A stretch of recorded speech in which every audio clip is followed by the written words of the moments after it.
we got some bad news. I had to pause and on Monday, Sasha will no longer look like this. My brand new doors.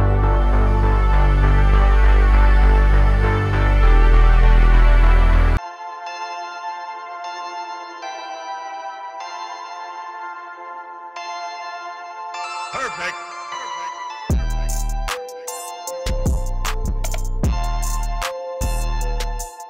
Welcome to the AutoLust YouTube channel.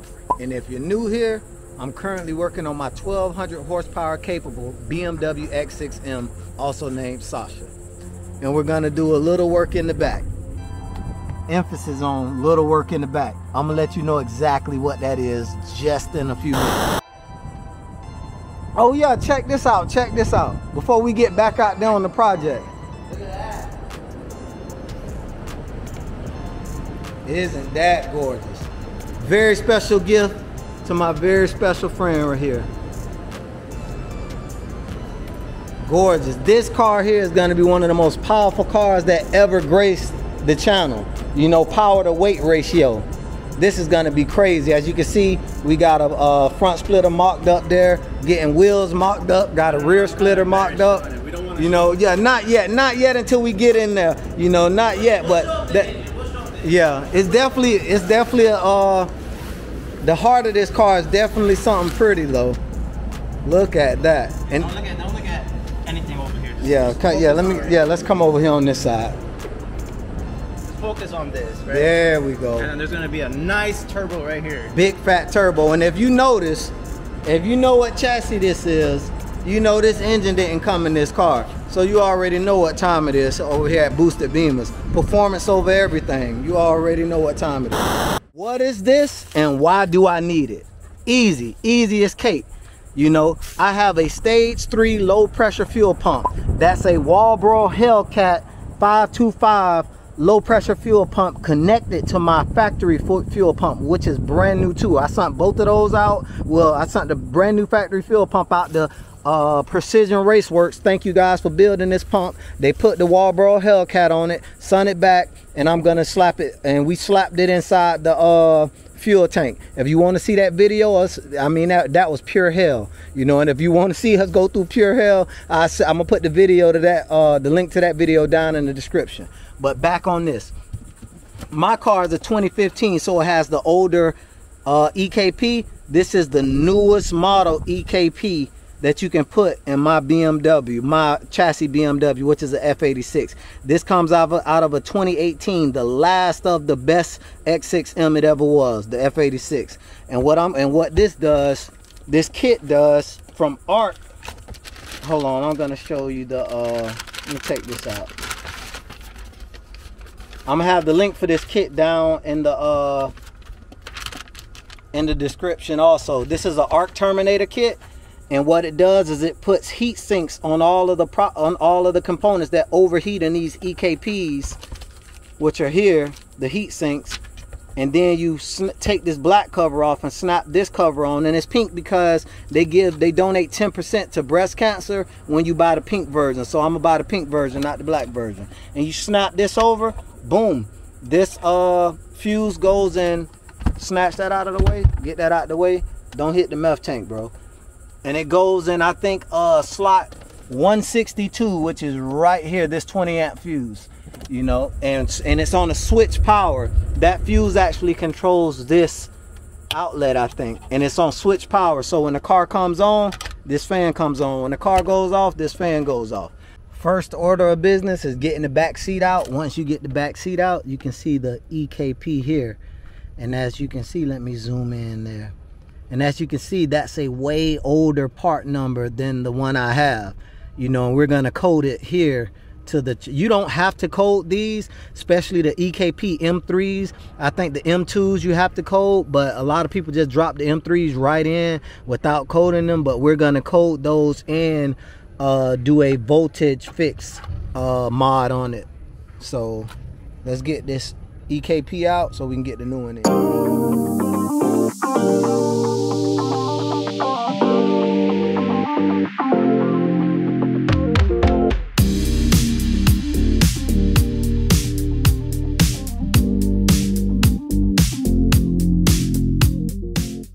All right, gang, we have the old EKP out. You can see part number 7582, and the new one here, part number ending in 30315. So before I even finish hooking this kit up or doing anything else, I'm gonna plug in this new EKP and start the carb to make sure everything runs good with the new one on. So hold on a minute. All right, new EKP plugged in. Old EKP that had the yellow marker, whatever BMW did that for. Now let's start her up. Make sure that fuel pump control is working before we get this far. I got stuff everywhere around the car. So let's fire it up. Oh yeah, she fired right up. So that obviously means that the new fuel pump controller is working, because if it wasn't, she wouldn't even crunk up. So yeah, that's, you know, that's good news, great news. So let's finish getting it installed.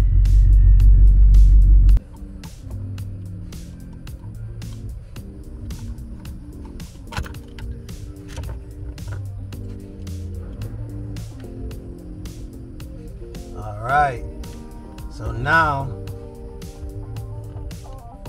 we're gonna do exactly what this picture shows, so we can put the heat sinks on the right one. So large, medium, and I think the baby one goes here.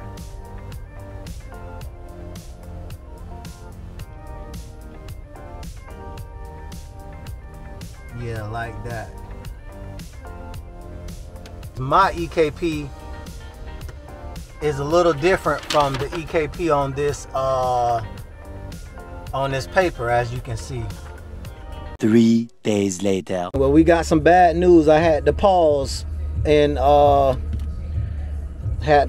install, because as you can see, these two covers aren't anything alike. As you can see, this one is a lot longer because this EKP is a lot longer. So if I tried to put this on, I took the fan off also, and I'm gonna show you why I took the fan off. Look how much hangs out the back. I'm gonna have to cut the board in half, which you can't do that because I need to control the fuel pump. So what I did was I just left the this is the original one. This isn't the updated version. I just hooked that one up, put it in, and I left the heat sinks on it also and just hooked it up because they sent me out the right one. So we got the right one here. Oh, don't worry about those BMW grills back there. I know they look like pure shit, but it's a reason why they look like pure shit. So give me some time and you'll see exactly why they look like that. But for right now, we're gonna finish installing this EKP cooler. Yeah. So let's get that baby installed, and I gotta take the back seat back up. Alright, so we got the EKP back out. Got the housing on it, got the fan on it. You know, you can't see inside, but the heat sinks on it. Alright, it's probably be hard to see, but let me try to get back there. Yeah, you can see the fan right there on the back.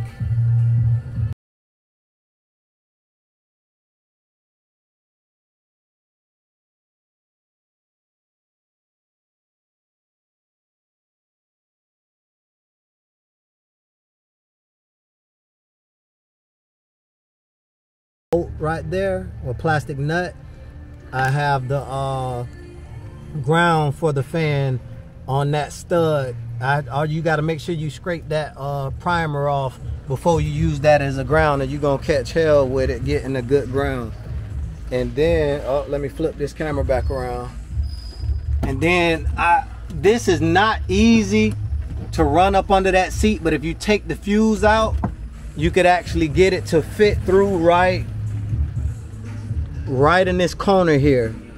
You know, you could push the cushion down and slide it right through, and I had it taped to a long zip tie and fished it through here. So what I'm gonna do now is pull it all the way up, take this compartment out here, and you know, I guess bundle up and zip tie some of the slack, because it's extreme slack. Like, there's no need for it to be this long, But I mean, hey, it's better to have it and not need it than to need it and not have it. So yeah, let's get this hooked up. And I think it says fuse 163, and I think it's that, but I'm gonna double check on the little fuse guide here, the fuse map.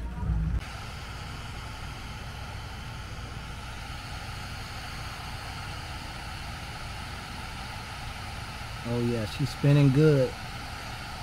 Let me turn this brightness up. Yeah, you can't see the fins because she's blowing, and you could actually feel the air blowing out of the vents up top if you stick your hand down there. So yeah, that EKP is gonna stay extremely cool.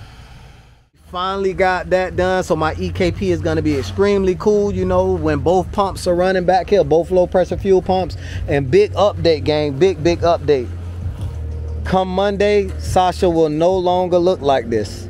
My brand new doors are in, the brand new bottom panel is in, so she will be getting painted, you know, back sapphire, black sapphire metallic, or sapphire black metallic, whatever you called it. You know, we're gonna blend into the rear fender, blend into the front fender, and yeah, and we're gonna repaint this front bumper too. So this front bumper, as you can see, the front bumper was sanded down before I had the car wrapped the first time because it was rock chips, you know, plastic damage. Actually, the rock chips hit this front bumper so hard on the highway till it actually like put scuffs in the actual plastic of the bumper. It went through the paint, through the primer, and put scuffs in the plastic. So it was sanded down a little bit. And the EKP is running cool. Good clean idle. You know, what more could you ask for? You know, I really wish that the EU5 injectors were in, but they not. They on the way. I really wanted to get those installed on this video, but hey, you know, I don't run the mill. You know, I only stress stuff that I can change, not stuff that I can't. So I mean, it is what it is. But when those injectors get in, the car be done. So I can show you guys how beautiful the car looks, and we're gonna throw those EU5 injectors in and get on the dyno down. I might use a dyno here or a dyno in Orlando, I'm not sure. I might just use the brand new dyno that Lee got down at Monster Performance. Big shout out to Lee at Monster Performance. You know, he got a brand new all-wheel drive dyno jet. Sasha's been on it twice already. We had the M6 on it and a lot of other cars. So I might just use his dyno jet since it's right down the street. But we inching our way closer and closer and closer and closer to getting on that track, man. So I really appreciate all the love and support. You know, you guys down in the comments, man, you really make this worth doing. You know, I really appreciate it. You know, so like, share, and subscribe, and Auto Lust out.